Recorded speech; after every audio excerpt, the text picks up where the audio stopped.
sauti ya mtu aliaye nyikani, itengenezeni njia ya Bwana, yanyosheni mapito yake. Kila bonde litajazwa, na kila mlima na kilima kitashushwa. Palipopotoka patakuwa pamenyooshwa, na palipoparuza patalainishwa, na kila mwenye mwili atauona utukufu wa Mungu. Hayo ni maneno aliyoanza nayo nabii mkuu wa manabii, yani Yohane Mbatizaji, na yeye alinukuu maneno kutoka katika chuo cha nabii Isaya, kama hayo maneno niliyonukuu mimi. Nimeanukuu kutoka katika Injili ya Luka sura ya 3 aya ya 4 mpaka aya ya 6.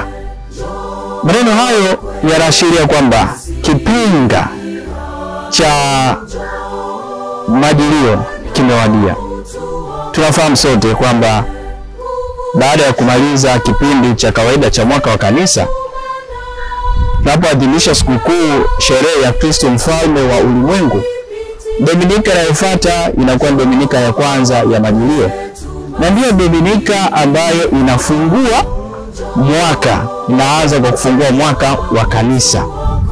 Na kwa kipindi hicho tunaanza rasmi kipindi maalum, kipindi cha majilio. Ni kipindi ambacho kipo kila mwaka, ni kipindi ambacho kinadumu kwa Dominika 4. Sasa wengi huwa tunajiuliza wakati mwingine, hata baadhi ya wafuatiliaji wetu wamekuwa wakituuliza kwamba tuandae vipindi kama hivi ya majilio ili viendelee kukoleza tafakari yetu ya kina katika kufanya maandalizi mazuri kuelekea sherehe ya Noeli, ama kama tulivyozoea kuita Christmas. Nasi Imani Hai Online TV tumewaandalia kipindi maalum cha majilio ambacho tumekipa jina Majilio Mwanga wa Matumaini.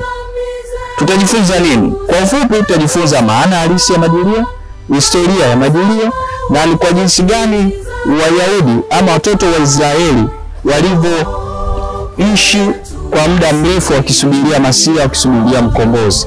Lakini tutaona pia tafakari za mababa wa kanisa, tutaona mafundisho rasmi ya kanisa, katekisimu, sheria za kanisa. Tutaona pia mambo gani ya msingi ya kuchungwa, ya kuzingatiwa katika kipindi hiki cha majilio. Tutaona pia faida za kipindi hiki pamoja na changamoto zinazokabili kipindi hichi. Natumaini kwa hayo, mpenzi mtazamaji, utapata furaha na utapata elimu na funzo ambayo kwa kupitia mafunzo hayo utaelewa vizuri kipindi hiki cha majilio, na utaweza kukiadhimisha na kukishiriki kwa hali na mali, na kwa kujitolea zaidi katika kuimarisha imani yako na imani ya jirani zako. Nikutakia utazamaji mwema. Usiondoke katika chaneli yako. Baki nasi.